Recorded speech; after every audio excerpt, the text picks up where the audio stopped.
And so, yeah, so if I want to experience things like more stuff, I don't see like I don't think I want to like how you know, like already like so you are really no, I have to talk to her about audits. Yeah, I might not even do that. Hello? Hello? How's it going? Good. Woo. Welcome to the last installment of the 2018 MFA Showcase Reading Series. Started 3 years ago, and this will be my last one emceeing. Kind of sentimental, and it's so exciting because my dear friend, the extremely talented and brilliant Jessica Lawson, will be reading tonight. So give it up for Jessica already. But first, one of Jessica's former students, Jenna Fairbanks, is going to come up here, read for us, and introduce Jessica. So give it up for Jenna.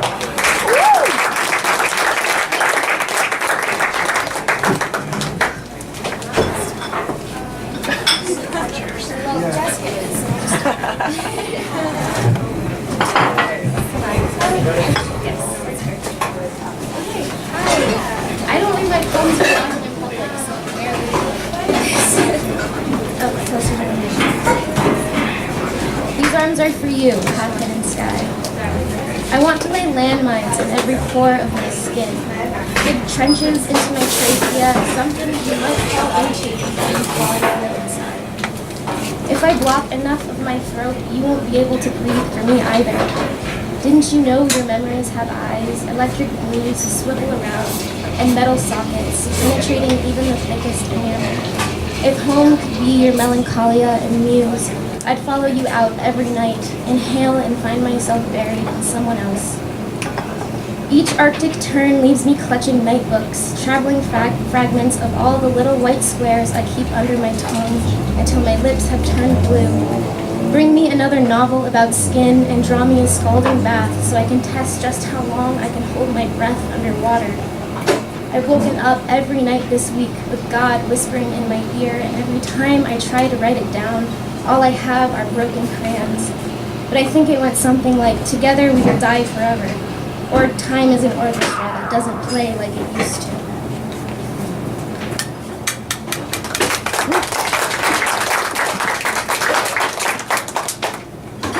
I don't really have any introductions for this, but this is called Tonight the Ocean Swallowed a Grizzly Moon.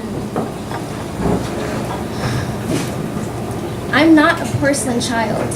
My mouth has folded in on itself more times than I can count, oozing out in a way my palms glisten where sweat has settled into the creases, each line coming undone, spooling into alien heads and elephant bands, the first mist over a clear lake. Uncut, she says, following me into the bathroom stall, her secrets in submission, folding leaves into this patch of sky where we stand in silence with the dust and disquiet.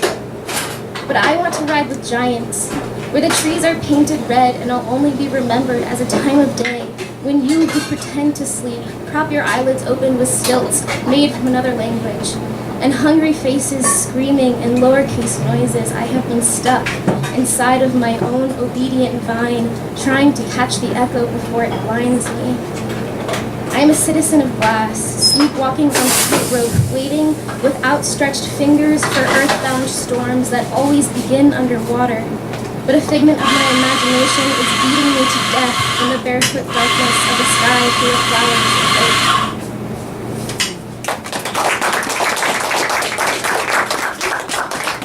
That's not me. Jessica Lawson, she's that amazing human over there, you all know. Jessica Lawson's poetry has appeared or is forthcoming in The Fanzine, Cosmonaut Avenue, The Wanderer, Flag and Void, Dream Pop, and elsewhere, and her reviews have appeared in Jacket 2. She holds a bachelor's degree from Smith College and a PhD from the University of Iowa, and is finishing the MFA poetry program here at Boulder, where she serves as an editor for Timber Journal and teaches classes on creative writing and LGBT literature. She is a 2017 Pushcart nominee, and her chapbook, Rock Contracts, was a finalist for the New Delta Review 2017-2018 chapbook contest. She has just completed a manuscript about the downfalls of trying to power bottom the patriarchy. Those are all the official reasons why Jessica's a total badass. But for on a more personal note, I'll take you back to when I was 15 and I started following the feminist Hulk on Twitter. It was my guilty pleasure as the daughter of religious conservatives who tried to tell me that feminism was a bad word and not to upset the natural order.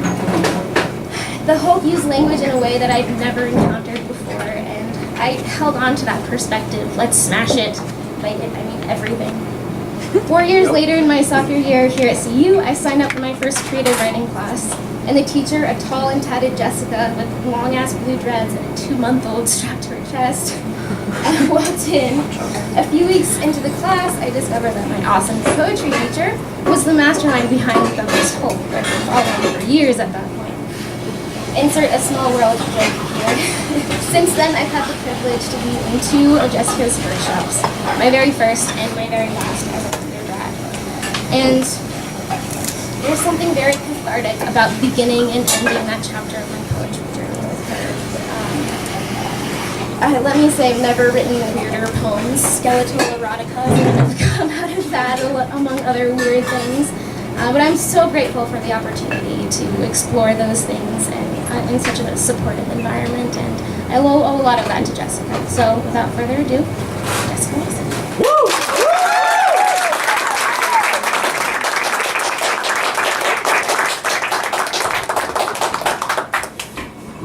Jenna, I'm going to take a moment to set up my manuscripts and the 15 beverages that I brought here.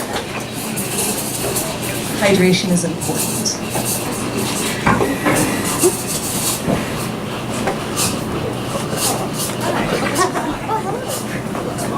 Yeah.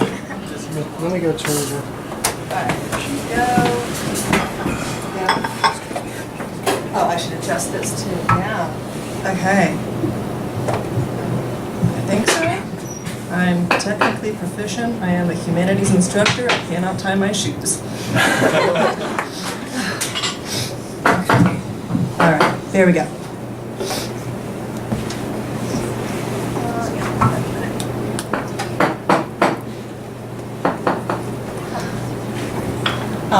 Thank you so much, Jenna. Thank you so much, everybody, for coming here. I promise that I won't cry before I start reading, but I'm very moved to see so many faces, especially the faces of so many of my current and former students, as well as my colleagues, my friends, my also mentors, because they're colleagues and friends. Before I begin reading, I do want to issue a blanket content warning. The thesis that I just defended is a book about political violence. And so the work that I write and that I will be reading tonight goes to some fairly intense places. And so I just want to let everybody know that there may be triggering content in the work that I read in a lot of different directions, and I won't be offended at all if anybody needs to take a breath, excuse themselves, etc., because not everyone who came here knows that aspect of me or of my work. So, fair warning. Okay. The first poem that I'm going to read is not from the thesis. I won't say anything about it other than that. Okay. Oh, it's called Swallowing. To taste admits involvement in the body parts where air sets down. Not eating is an activity. Invert vitality is not, and not eating is less a knot than a thing, a knot in the throat that demands none pass. To seal a grin as gate against the world that is the food in it. Not eating neither is inertia. Not eating not eats in a movement. There remains not animal remains, but remains in the jaw, a motion that signals the passage of food not passing, a hinge and a safe pausing at the airway to let pass, but what lets pass and what passes. To rest, a tongue to put to bed, as if in winter garden plots. Not eating moves through the body as an activity, its own breakdown of what is taken in, but what is taken in when eating isn't, and what is put out. This belly does not inflate as a quiet balloon, yet what am I swallowing if not air? To watch the cloud heavy with threat, when water darks itself in place. Not eating is too deep for kink, but I walk through its pleasure. The way air walks around sex that broke skin. I walk to a garden to lift this shirt, and in not eating, see each rib in turn announce itself. And the pleasure in their greeting is a new and dangerous, unmouthed fuck. To make a girl, to crack the mold against her chicken head, her slut. Not eating autoerotic auto-erase lifts the number of fingers needed to pluck an exposed rib from the vine. Break it to pleasure. Breaking is next to godliness. Coming is next to not eating. Is me removing my own bone, hold my bone as a handle, to snap, to free the rib, to hold this part of me apart from me, to glory over bone, to put my rib in my own not eating mouth and suck its tip like a cock. I stand here sucking my own rib's cock, tongue darting desperate like the face hole of a fallen baby bird. I become a fallen baby bird. My body cracked a robin's egg. Years ago I was raped, and after that nothing passed, not even food, not even not eating. And not eating is a nesting in fuck. Not eating goes back to the garden to dress my loins in thundercloud. To hear this out, to eat this out, to out my bones, to bone myself, to be a girl. To inside out, to fuck myself, to never eat. What am I swallowing if not air?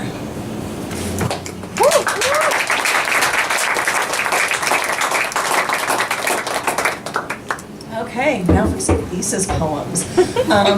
This is from my book, which I defended yesterday. So, thank you. This is like my celebration. Also, I'm not going to put in all the edits that I decided after the meeting should totally go into the book. So you're reading like you're reading the defense draft, not the draft that will come afterwards.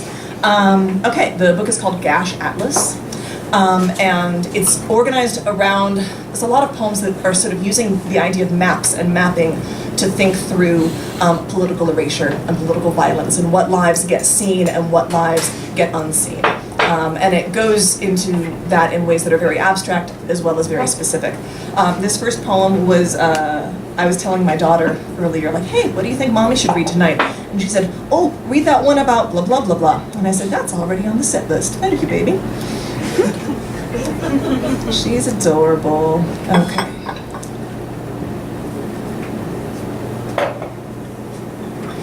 The Big Body and the Little Prince. You may have been taught that we live on a planet Earth when in fact we live on a human body. The body hovers like a feather in the armpit of the Milky Way. Oh, don't feel bad for not noticing.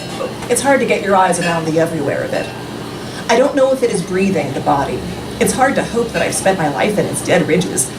And if it is alive, if they are moving their blood in underground gushes of safety far below the reach of instruments and feet, then so full is the world of their assumed death that I must spend the night vomiting my pockets of the documents that name Earth otherwise. The name itself prints its own corpse planet, spinning in constant eclipse of this one. You may have been taught that we live on a whirl of spit and paper. You may have assumed that the tiny bodies hiding in its pulp caves stopped themselves being bodies in time. You may have shouted at a mountain to show you ID. You may be reading this poem from your own tome's orifice. You may have stayed home sick the day that they assigned the inferno in class and coughed yourself into a fever dream that hell is a place where bodies become roses for you to compare everything to. This doesn't mean that you invented art, but it also doesn't mean that none of this is true. Where am I reading this? Okay. It doesn't mean that you never went to a hospital carved into the shallow hairline of a shaking human, unspoken of its own nearness to corpse, floating close enough to the stars to feel cold at their distance. A series of maps may cover them in warming blankets. A series of maps may choke them in their sleep.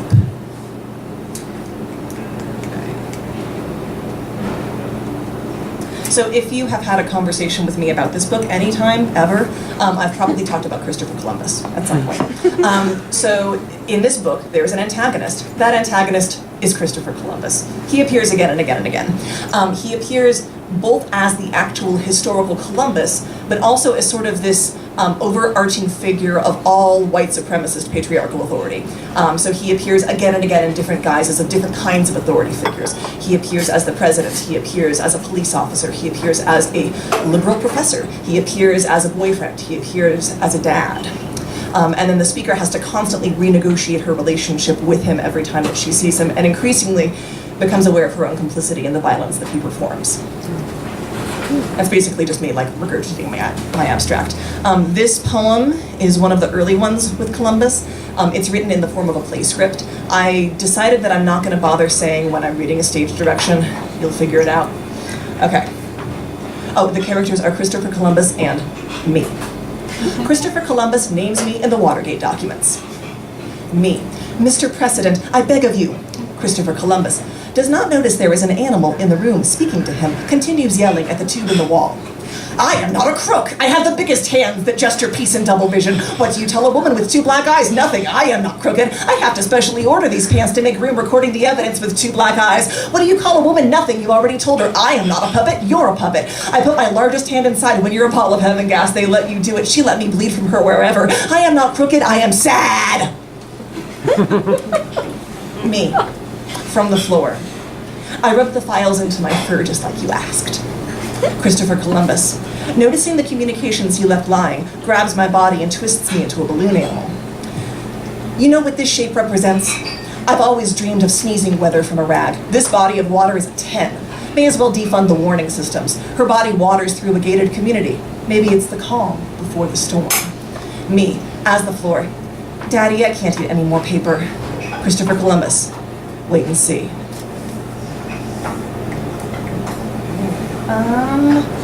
Which one of these do I want to do first? I'll do the less wackadoodle one first. Okay.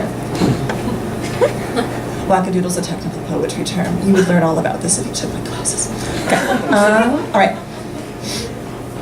This one is, yeah, sometimes you spend too much time in a YouTube wormhole and you go to some pretty ugly places on the internet. Okay.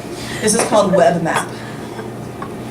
To the extent that the web is a space, I go to where the faces of my loved ones stay. Stillness driven deeper in futile shudder of sometimes wings, more stuck with each flap. I watch them as videos. Comments tumble down the stairs. I read until I taste blood metal in my mouth. There is a woman named Lisa on the internet. Her profile is a list of 1-star reviews of books about transgender people and a 5-star review of an off-brand power strip. I can't see her face, though I assume she has at least one. I live with my 2 children at the bottom of a library stairwell. I place their pillows every night in whatever corner has the fewest cobwebs. In the morning, I count the marks on their skin and name an angel after each one. I made a Macaroni Angel when I was my daughter's age. I believe in miracles, like I believe in boiling water. I know to stop reading when I reach the comment that tells me to kill myself, and I want to believe it. I want to mail them the body. I name each spider Lisa and ask my children not to touch them.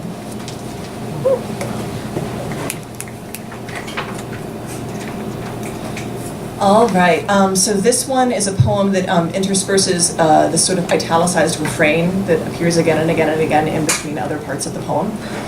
The refrain is the penalty for not existing is not existing, because I would say things about Judith Butler in connection to that, but I think there are enough of my students that they've had to hear me talk about Judith Butler so much that we'll just assume that that's lost. Okay. This is in response to a very specific news story from this fall. Penalty map. The penalty for not existing. We sew our loves into the lining of our jackets to keep them from the weather and its eyes, is not existing. We show our resolution in the grain that colors television.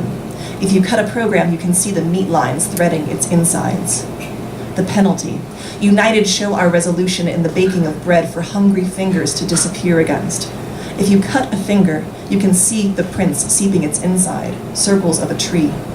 For not existing is not existing. United knowing the resolution in your basking tree shadows where hungry fissures in the rope get disappeared. Cut the body down. You cannot turn it back into a bed. Hospital corners. White sheets. The penalty for not. United nascents the resolution in your basket of belly orchard where ghosts disappear, their own names along the umbilical line. If you count the weeks, the body turns into a log cabin where men lay hospital curtains with pens and negligence. Existing is not. United name shuns the resolution in your band of broken pants where deaths disappear into folds of the ear. Who is safe to tell in this corner of the document? If you count the stars against his love, the hem reopens. This love that wins, of which there is one. The one where he sees you on the other side of this. Existing is United Nations resolution banning panting gasps, deaths disappear in folds. She warned me I am not safe because I am not. If you count, I am not counted. There are years to go and hope. The other side, who is waiting for me? Please, my lover, please, my children, please, United Nations, please. Not existing. A United Nations resolution banning the death penalty for the crevice of the eraser that flirts my cheek into nothing. This is like a legislative body. This is like a kiss. This is like us. This, including us, is not. A United Nations resolution banning the death penalty for homosexuality was opposed by a total of 13 countries in the UN Human Rights Council, including the US. Existing, including the US.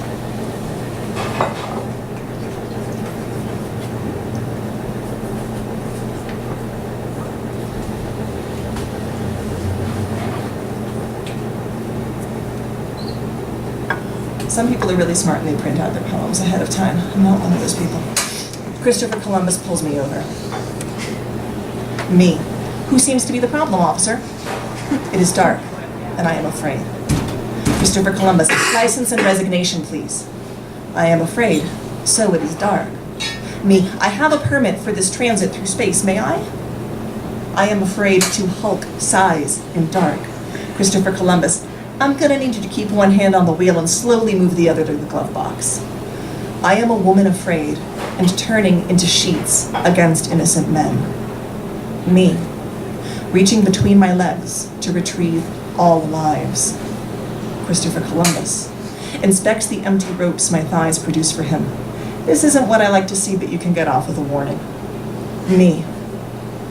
My father turns me to a tree to evade Apollo. I buy my safety with the bodies he hangs on my branches. A white Christmas.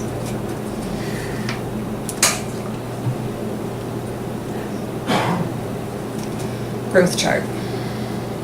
I'm sitting at the kitchen table watching my 2-year-old son eat pumpkin seeds. He is eating pumpkin seeds and beans and peas and potatoes, and I am trying quietly to breathe. He has to eat. He is too small, the doctor has been telling me. I hold my air lest I inhale the plated calories.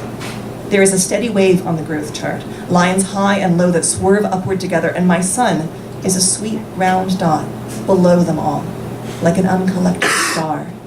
Some corner of the sky abandoned by the zodiac, a neighborhood of only dark. I am sitting watching my small son's round head and the pumpkin seeds he deposits so carefully there. I am thinking about the little white girl who is eating lunch with her father somewhere, probably nearby. A little white girl eating Fruit Loops in a princess bowl and being taught that my son wants to hurt her. She breathes the lesson quietly in. Her equally small brother grows too large for his socks at the slow thought of protecting his sister from my black son. Love is an ivory wash of her body, a pudding to lock. I am sitting here with my son, watching him eat pumpkin seeds, trying his damnedest to grow.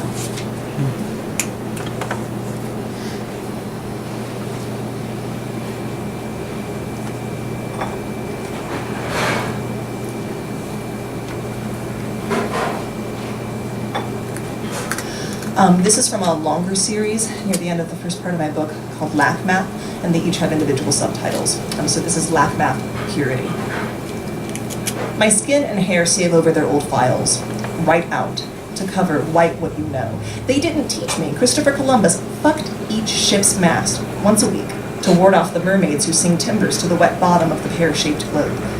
I don't know how to object to his sharpening my extraneous muscles, all of them, into knife-serving bound brown faces into service, but I know the women who offer to his task their teeth.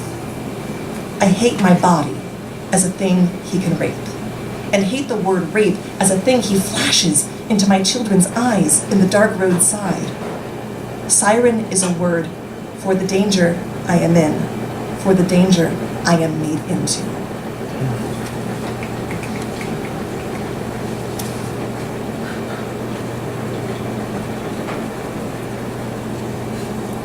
Christopher Columbus examines a suitcase. Setting. A line of passengers works its way along the lip of a security wall.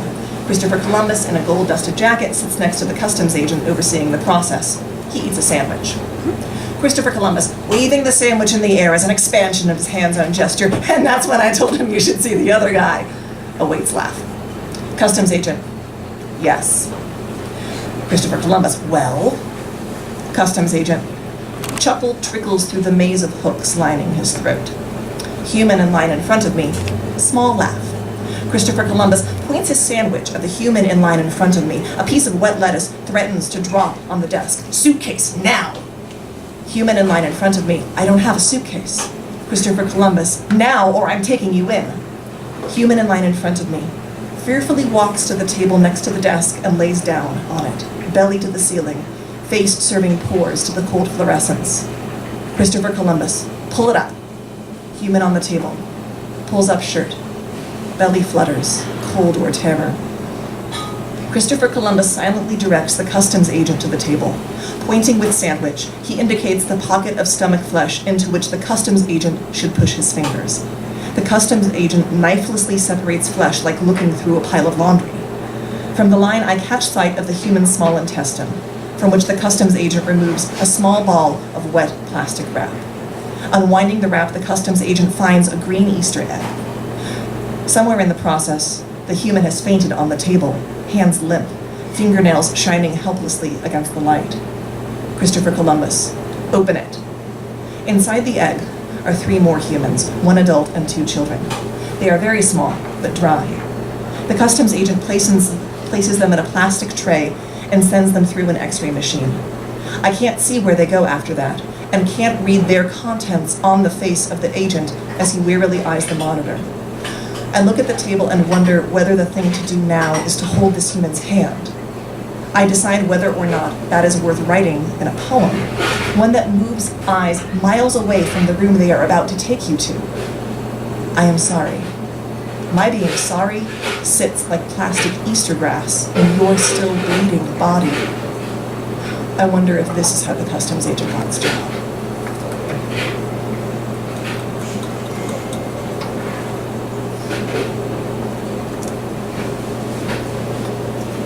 Convulse map. Yeah, that's what I'm doing next. Okay. And there's a dedication to this. It's dedicated to Sierra, China, Jaquarius, and Tiara, who were all killed within a week of each other last year.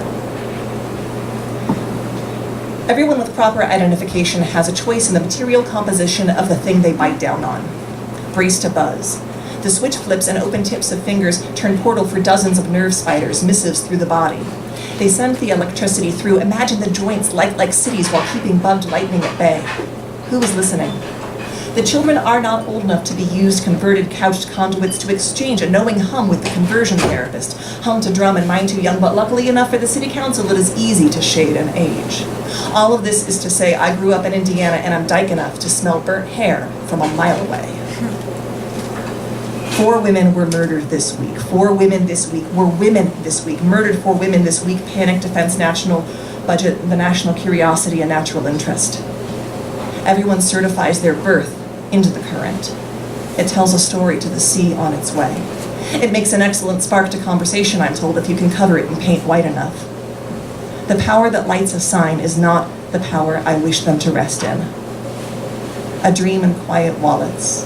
License to spill details to absent reports. Someone is in for a shock. I light a candle tonight and prepare to seize, biting nothing but the air that makes my face.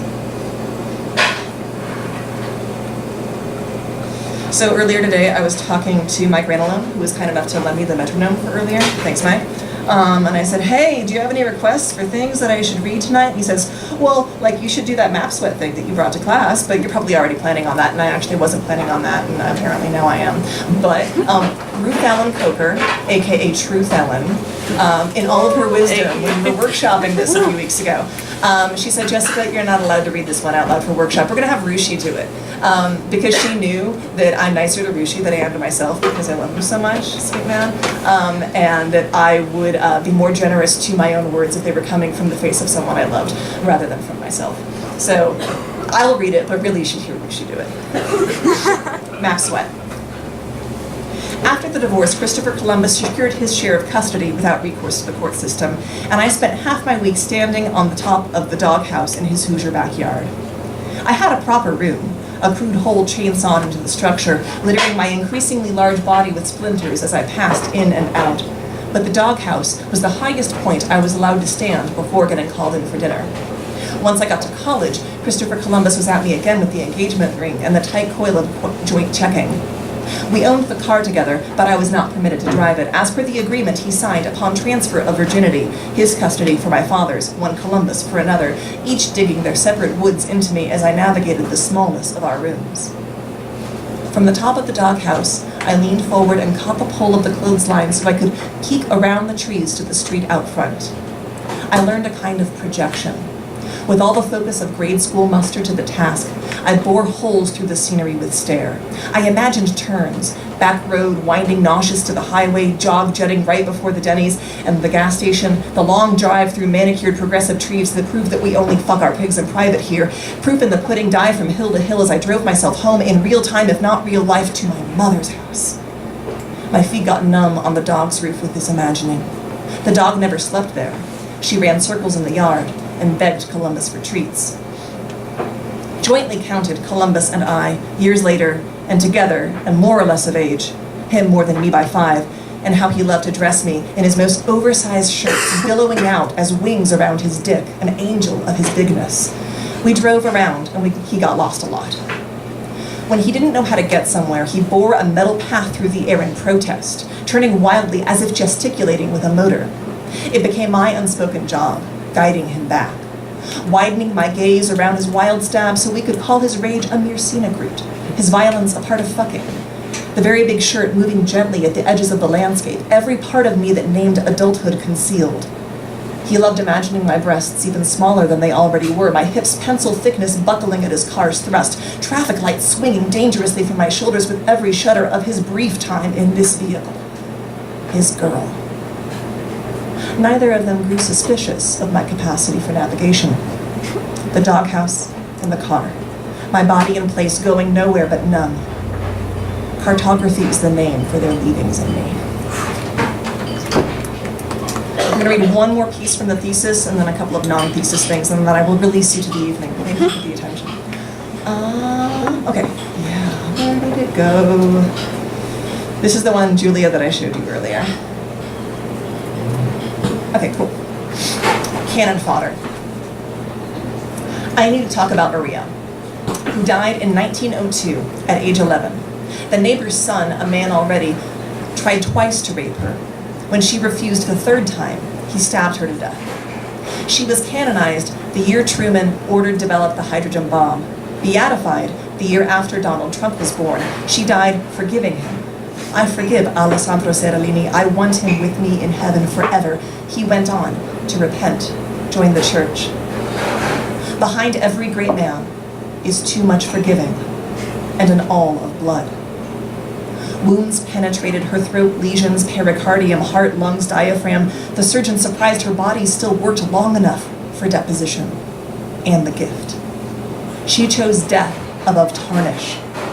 Women are cups. I will cut you when you drink me. You've been drinking me long enough for Christ to come. I want to find the right forms to start a religion. Canonize the little girls who choose not to die. Girls who cry the pillow to scar tissue. Girls denser, girls darker, girls made of as much water as Maria. And I want Maria to find him at his Bible and burn the tower down.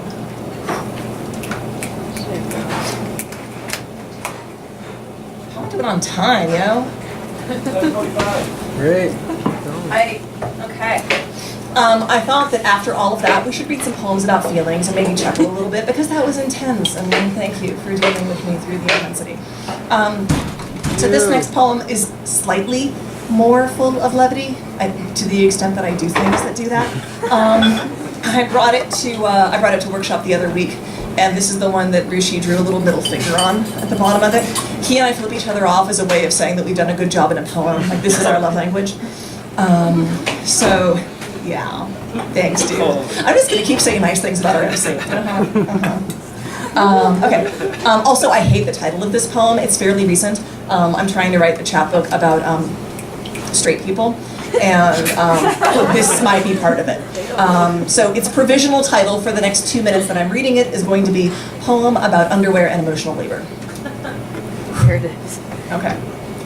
I adjust in the mirror as I work to determine which of these two thongs will make me look less like a human car wash. Take a pounding maid to make it new, to shine you, shining on you these hips and late night phone calls when morning gives me no kindness. Each of these is a piece of work. If not to make it better, what are kisses even really? I have this carefully waxed autoclave you thrust your guilt into. I tell you a story with private muscles, how you come into evidence by any sadness you have offered of being a good man, just for having tried. My ass is covered in lacework violence against the women you have done this to already. The grammar of refusing this exists over the mouth of a volcano, though no excuses make me less at fault here, touching the core that rises, Earth's own private muscle. Half the time I say sorry out of recognition that someone at least ought to. Okay, do I read 2 more? Do I read 3 more? I don't know.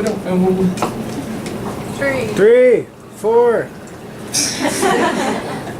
I'm really nervous about taking too long to talk because, as you may have guessed, I'm from the Midwest, and so I'm like, talking too much, they notice, they're gonna come get me. Okay, so I have a chapbook that is right now under review at a few different places. It's the one that Jenna was so kind to mention earlier as winning a little, not winning, winning. Finalist is like the winning of losing. It was finalist in the contest. So I'll go ahead and read 2 pieces from that instead of just one. The chapbook is organized around the idea of contracts and contractual language. And so it's about these 2 characters, and all of the poems comprise the binding agreements between them. And the 2 characters are named the undersigned and the affected party. Though over the course of the book, it pretty clearly becomes you and me. Okay, this one, most of them have a prenup as a subtitle. This one does not. Heaven, witnesses. When we named an unmade baby after your dead caregiver, we named it after the last unmade baby from another failed lover. Childhood nightmares to unbuck your strength. Cold sheet, and another unblocked death here, and another, each of us belonging more to another than to dying. Or you. We stand in a row, the women you could not save, holding each a baby as corsage, stinking from a death that was not waiting, and always is. I was arrogant to hope my own children realer than hurried skin, to bind the dream of your book finally shut. God is the birth canal you can't get back inside. You hate heaven like you hate the taste of milk. Your every nightmare is a witness of your insufficient outrun. My every nightmare is an epiphany of heat and guts. Our baby lives in her egg, blinking, stunned. And this is from the same project. It's the only one that's prosy at all. I do hereby. Before he went under general anesthesia, I had to sign a form stating that I knew my baby might die. While this wasn't the first moment of my parenthood that carried such risk, it was the first time I'd placed my name on a sheet of paper recording that fact. To sign is to state the water's edge of what I know. I knew he would have at least 2 teeth extracted, but maybe more. I knew there would be crowns, but not how many. It was okay for me not to know, because there was this piece of paper to know for me, to anticipate what would happen when my baby went under and give directions on my behalf for each eventuality. I kissed his head and sang to him, and they put the mask on. I do hereby shake death's hand, out of respect. I take the kids to recitals, remind them brush their teeth, and death alone thumbs the dance card that can pull us away. I love my children as a living document of this fact. To become a parent is to sign daily with and on our bodies. They called me back. His mouth, holding 4 fewer teeth, left bloody comfort circles on my breast. I held him and he stopped breathing. The nurse explained that this is normal. The anesthesia was leaving him, and for a moment the body struggles to make sense of such a condition. his body draped uncomfortably over the systems by which his life continued. I drape my name uncomfortably over the future that paper strains to anticipate. He inhales. You were their father, and the children did not die, and neither did you, but still you told me you weren't their father now. My child had 4 teeth, but under the cavity, those 4 teeth crumbled to dust and weren't teeth. You were their father, then you weren't. You suggested legal adoption as a safety measure to guard our family from this administration with paper that names us as we already are. You answered to sleepy cries of daddy in the night, and you left. You extracted yourself from the name they loved you by. The body struggles to make sense of such a condition. There is only so much paper can know. I release any fault from the fiber of trees. Rotting breadcrumbs thumb their way into the dirt. This is the line for your pen. You are not home.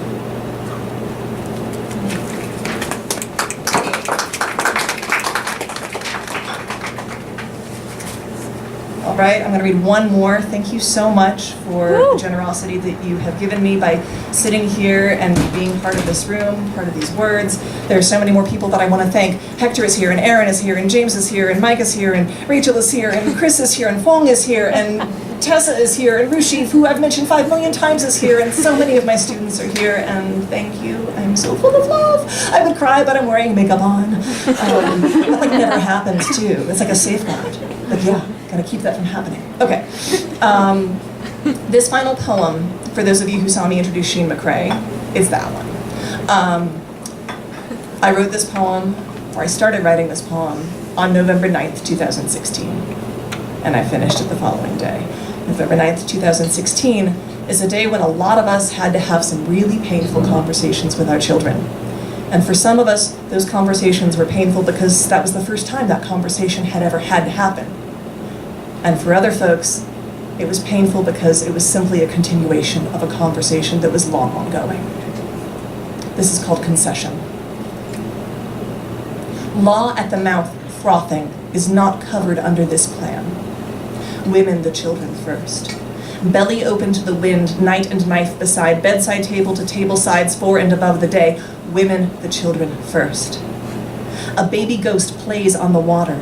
Laugh like crumpling napkins, all the better to serve your heart with. Women my limit, the corner, the thirst. Motherhood is the incision, peeling hip to hilt.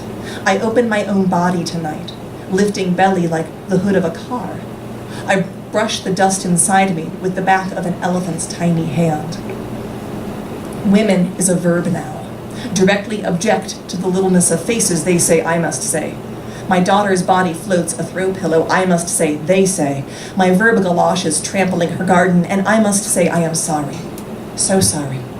But there is no time while it is legal now. Women, the children under umbrella, you can hem your love before it catches into lava at the floor, or can't you? Good night light and the red balloon. Women, the children, camera pan, star to the right, and straight on to the staple that secures my tongue and my face. My belly hatch open, innard Christmas lights festoon the underside. The first arcs lack of hood ornament, its greatest flaw. Winter the children in the canning jar of my body till this is over. The number for the transgender suicide hotline is 877-565-8860. My daughter thinks the purpose of a phone to press the green button and whisper hello. Women the children first to the arc of her adult body while supplies last. Belly egged open, the meat of the shell is not enough for 3 nights eating. Stretch marks carve skin windows through my ass darkly so passengers can spy the rations they wish were kept inside. Children the women first, and again, the safest place my daughter was from them was my luxury line uterus.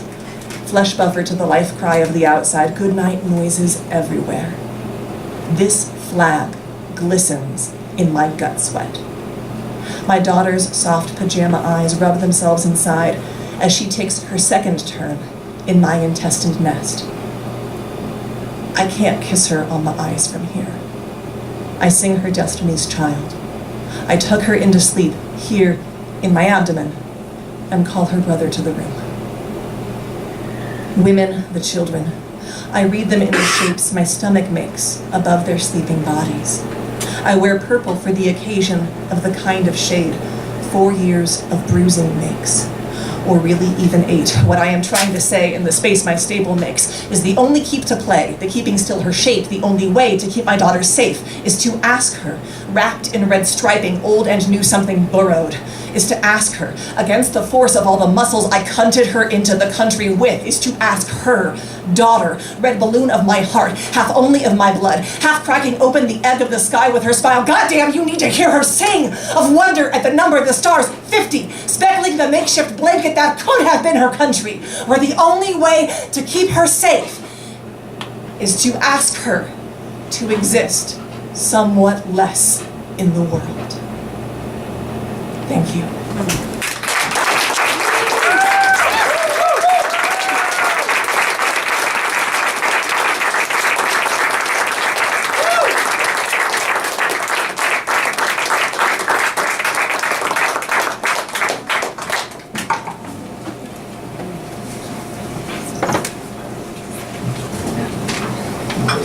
Jessica. Oh, wow. Another round of applause for Jessica.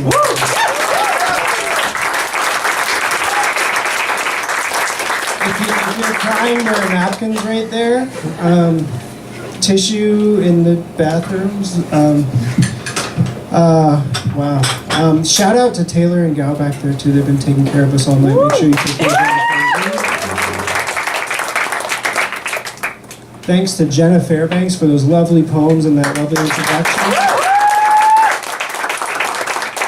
Thanks to all of you for coming here, supporting this. Another great year. Phuong's gonna take the reins next year, so that's exciting. But another round of applause for Jessica.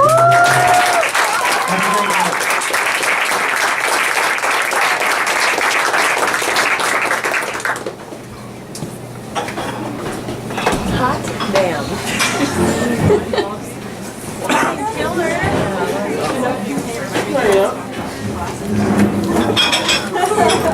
The writing is thoughtful.